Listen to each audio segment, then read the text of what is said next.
शहजाद इकबाल अभी हमारे इस नशियात में शामिल हैं, सीनियर एंकर पर्सन सहाफी। शहजाद, आपने ये प्रेस कॉन्फ्रेंस देखी, कई अहम नुक्ते हैं जिस पर उन्होंने वाज़ेह बयान दिया है। आपकी क्या राय है? और जो पिछले चंद हफ्तों से एक बयानिया सामने था पाकिस्तान में एक सियासी जमात की तरफ से, उसकी क्या हैसियत होगी, क्या असरात होंगे सियासत पर आगे चलकर? जी जुनैद, बहुत शुक्रिया। एक तो मेरे ख्याल से जैसे उन्होंने शुरू में कहा था कि जो सवाल करना है सवाल कर लें, मैं उसका जवाब देने के लिए तैयार हूं। आमतौर पे आप देखते हैं कि डीजीआई पे सिर्फ ये कहते हैं कि जो महदूद सब्जेक्ट, और आज बहुत सवाल हुए, पॉलिटिकल सवाल हुए, जो भी इस वक्त साजिशी थ्योरीज हैं उन पर सवाल हुए और खुल के उन्होंने बात की। जो पहली बात है जिस पे आप कह रहे हैं कि कॉन्स्पिरेसी का जिक्र नहीं है, उन्होंने कहा कि एलामिया में भी इस बात का जिक्र नहीं था। मैं मिनट्स तो डिस्कस नहीं कर सकता, लेकिन जो एलामिया था वो बड़ा क्लियर था। और मेरे ख्याल से पहले दिन से मेरा भी इस पर यही मौकिफ रहा है कि जो स्ट्रॉन्ग लैंग्वेज इस्तेमाल की गई थी उसको कंडेम किया है, और साथ साथ जो कम्युनिकेशन थी उसके हवाले से ये लिखा गया है एलामिया में कि ये पाकिस्तान के जो इंटरनल अफेयर्स है उसमें मदाखलत है, ब्लेटेंट मदाखलत है, जिसकी वजह से डिमार्च कर दिया गया था। उन्होंने एक्सप्लेन भी किया कि डिमार्च जरूरी नहीं है कोई साजिश हो तभी किया जाए, अगर हमें लगता है कि जो कम्युनिकेशन ऐसी है कि वो मदाखलत के जुमरे में आती है, उसके मुतरादिफ है, तो उस पर भी डिमार्च किया जा सकता है। एक जो मुझे लगता है कि जो कंफ्यूजन है यहाँ पर वो ये है कि तहरीक इंसाफ समझती है कि इस एलामिया में इस जो केबल था उसके जरिए कॉन्सिक्वेंस की थ्रेट दी गई है, लेकिन मुझे लगता है बाकी लोगों की रीडिंग ये है कि कॉन्सिक्वेंसेस, नेचुरल कॉन्सिक्वेंसेस का जिक्र किया गया है। अमेरिका इमरान खान साहब की पॉलिसी से या उनसे खुश नहीं होगा, उन्होंने कहा होगा कि अगर इमरान खान रहेंगे तो ये नेचुरल कॉन्सिक्वेंसेस हो सकते हैं। मुझे लगता है कि बजाहिर ये लैंग्वेज वहां पे यूज हुई होगी, जिसको तहरीक इंसाफ ये बना के पेश कर रही है कि नहीं, हमें थ्रेट दी गई है, कॉन्सिक्वेंसेस की थ्रेट दी गई है। ये मेरे ख्याल से उसमें फर्क है, और फिर उसको वो जोड़ते हैं ऑपोजिशन के वोट ऑफ नो कॉन्फिडेंस से। तो पहले भी जराए से खबरें तो सामने आ रही थी, आज डीजीआई ने ऑफिशियली इस बात को क्लियर कर दिया। अड्डे वाली बात भी उन्होंने कहा कि इमरान खान ने एक टीवी इंटरव्यू में कहा था कि अड्डे नहीं देंगे, बाकायदा हमसे कोई अड्डे मांगे नहीं गए थे। ये डॉक्टर मोईद यूसुफ पहले ही नेशनल सिक्योरिटी एडवाइजर थे, उस बतौर नेशनल सिक्योरिटी एडवाइजर इस बात को क्लियर कर चुके हैं।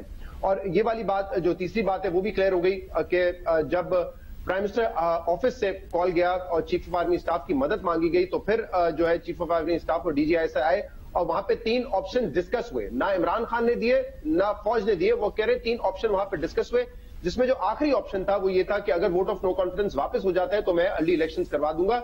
और उसके बाद जो है चीफ ऑफ आर्मी स्टाफ जो है वो पीडीएम के पास गए और उनसे जब ये सामने रखा तो पीडीएम ने मना कर दिया। अच्छा, यहां पे मेरा ये एक थोड़ा सा एतराज है कि अगर आप कहते हैं ये पॉलिटिकल है और अगर आपको किसी ने सियासी मदद के लिए बुलाया था तो मेरे ख्याल से तो ऑप्शंस डिस्कस ही ना करें। और दूसरा, अगर ऑप्शन डिस्कस वहां पे कर रहे हैं प्राइम मिनिस्टर आपसे और उनके दीगर वहां पे लोग भी मौजूद हैं, तो फिर आप प्राइम मिनिस्टर को कहें कि ये रिक्वेस्ट हम आपकी ऑपोजिशन के पास नहीं लेके जा सकते, क्योंकि ये सियासी मामला है, तो सियासतदान हैंडल करें। बट बदकिस्मती से जो बड़ी इंपॉर्टेंट बात की बाबर इफ्तिखार साहब ने, वो ये है कि हमारी सियासी पार्टीज आपस में बैठने के लिए तैयार नहीं है, आपस में बात करने के लिए तैयार नहीं है। तो जब फौज भी देखती है कि हालात इतने बिगड़ सकते हैं कि शायद एक सिक्योरिटी का मसला पैदा हो जाए, तो उनको इंटरवीन करना पड़ता है। लेकिन मेरे ख्याल से गोइंग फॉरवर्ड, क्योंकि आज बड़ी इंपॉर्टेंट जो डीजीआई ने बात की वो ये भी है कि अब ये सिलसिला रुकेगा नहीं, पॉलिटिकल कहे, न्यूट्रलिटी कहे, लेकिन सियासी मदाखलत नहीं होगी। आइन और कानून के मुताबिक जो डोमेन है फौज का, उसमें रह के वो भी काम करेंगे और पाकिस्तान के तमाम इदारे काम करेंगे। इसलिए गोइंग फॉरवर्ड तो मैं समझता हूं अगर कोई प्राइम मिनिस्टर या कोई लीडर ऑफ द ऑपोजिशन किसी किस्म की सियासी मदद मांगे भी तो उसको सुनी अनसुनी कर देनी चाहिए। उसमें आप किसी का ना पैगाम लेके जाएं ना किसी का पैगाम हासिल करें। एक और बात, मेरे ख्याल से 2 बातें मेरे ख्याल से हो जाती तो आज ज्यादा क्लैरिटी हो जाती, क्योंकि अच्छा, जहां मैं कह रहा हूं जुनैद के आज बड़ा बोल्ड सवाल किए गए, उनके जवाब भी दिए गए।